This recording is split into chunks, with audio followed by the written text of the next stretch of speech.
kitchen, I will tell you how to. The ingredients we use are wheat flour and tapioca flour, mashed garlic, and then pepper, water, and seasoning, salt. The first step, add the garlic, salt, pepper, and seasoning into the water.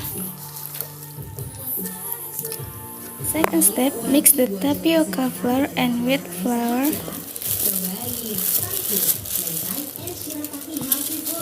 Menyediakan berbagai bahan enak dan sehat yang bisa kamu cobain.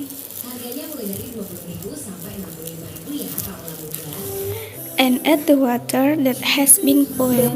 We knead until smooth. Before that, we have to wash our hands. Then be careful because it's hot. After that, we turn around until the turn hot. Enter into boiling water. Wait until the cilok floats.